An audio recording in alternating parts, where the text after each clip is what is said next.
पटना के जानीपुर इलाके में एक घर से 2 नाबालिग बच्चों के जले हुए शव मिलने से पूरे इलाके में हड़कंप मच गया।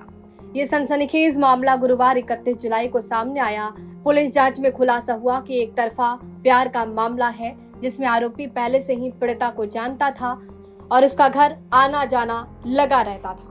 पटना के एसएसपी कार्तिक के शर्मा ने बताया कि हत्या करने वाला शख्स शुभम नाबालिग लड़की को पहले से जानता था और उससे एक तरफा प्रेम करता था। जब लड़की ने उसकी भावनाओं को स्वीकार नहीं किया तो उसने गुस्से में आकर ये भयानक कदम उठाया। शुभम की पीड़िता से दोस्ती स्कूल के ही छात्र रोशन के जरिए हुई थी। एसएसपी के अनुसार आरोपी शुभम और पीड़िता के परिवार के बीच पहले से ही जान पहचान थी। शुभम की मां और पीड़िता की मां एम्स में स्टाफ के रूप में काम करती थी। शुभम फुलवारी शरीफ का रहने वाला है और उसका साथ देने में उसका दोस्त रोशन कुमार भी शामिल था। दोनों आरोपियों को पुलिस ने अरेस्ट कर लिया है। 31 जुलाई की संध्या में जानीपुर थाना अंतर्गत नगवा गांव में 2 बच्चों की शव बरामद किया गया था। इस संबंध में पुलिस के द्वारा कांड दर्ज करके अनुसंधान प्रारंभ किया गया।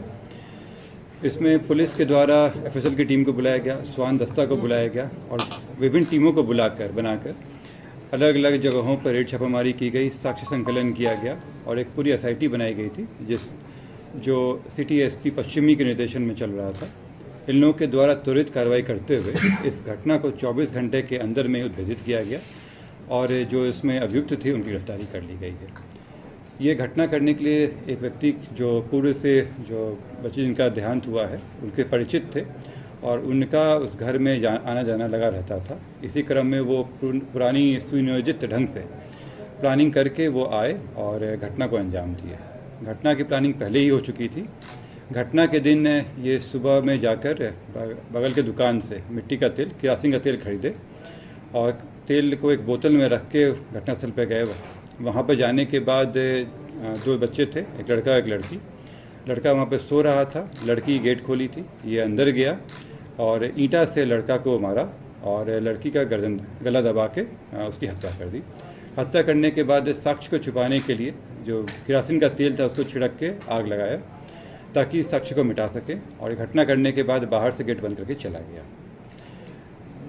इसमें जब पूछताछ की गई तो वो स्वीकार भी किया। इसके सारे सबूत हम लोगों को मिले, जो फुटेज है, सीसीटीवी फुटेज वगैरह में भी आया ये चीज़। जिसके यहाँ से वो किरासिन का तेल खरीदा था उस व्यक्ति की पहचान की गई, उसको भी पूछताछ किया गया और उसका भी स्टेटमेंट लिया गया है।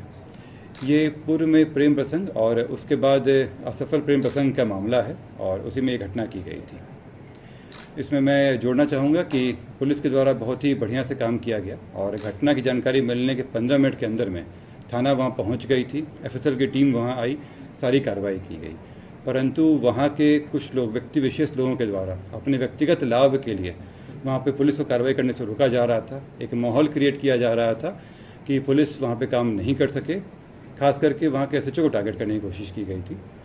मैं आप लोगों से ये भी अपील करता हूँ कि जब घटना होती है और कई मामलों में पुलिस की बहुत ही बढ़िया से काम करती है, वहाँ पे कई अपराधों को रोकती भी है, लेकिन कोई अपराध हो जाए तो पुलिस वहाँ पहुँच के साक्ष्य संकलन करती है। लेकिन अगर शुरू में उनके साथ से बिहेवियर किया जाएगा, रोका जाएगा, तो कांड को भेदन में दिक्कतें होती हैं। खास करके जब रोड जाम कर दिया जाता है तो पुलिस का जो आधा एनर्जी है वो लग जाता है जाम छुड़ाने में और उस कारण से जो बहुत ही इंपॉर्टेंट साक्ष्य होते हैं जो तुरंत इकट्ठे करने होते हैं वो मिल नहीं पाता है। इसी क्रम में जब कल मैं भी वहाँ गया था और वहाँ पर रोड जाम किया गया था और रोड जाम करने में भी वहाँ पे जो लोग कर रहे थे उनका मेन इशारा इसलिए था कि वो एसएचओ को हटा सके। उनका इसमें रुचि नहीं थी कांड को उद्भेदन हो सके। मैंने पहले भी कहा कि अगर आप हर मामले में थानाध्यक्ष हटाते रहेंगे तो अनुसंधान कौन करेगा, और अगर पुलिस की लापरवाही आती तो हम लोग कार्रवाई करते भी हैं। परंतु इस तरह का दबाव बनाना और केवल खास करके इस तरह की घटना या दुर्घटना हो जाए और उसमें अपने व्यक्तिगत लाभ के लिए इस तरह का कार्य करना निंदनीय है। मैं पब्लिक से भी अपील करूंगा और आमजनों से भी अपील करूंगा कि वो इस बात को देखें कि कहीं ऐसा तो नहीं कि उनके इमोशंस का गलत इस्तेमाल हो रहा है और इसका कोई फायदा उठाने की कोशिश करें। जांच में सामने आया कि शुभम पुणे में रह रहा था, लेकिन घटना से पहले वो पटना आया था। उसने हत्या की पहले से ही प्लानिंग कर ली थी।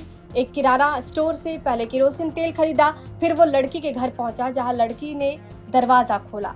उस समय घर में एक और लड़का सो रहा था। शुभम ने पहले उस पर ईंट से वार किया, फिर लड़की का गला दबाकर हत्या कर दी और उसके बाद उसने केरोसिन डालकर दोनों को जला दिया, सबूत मिटाने की कोशिश की।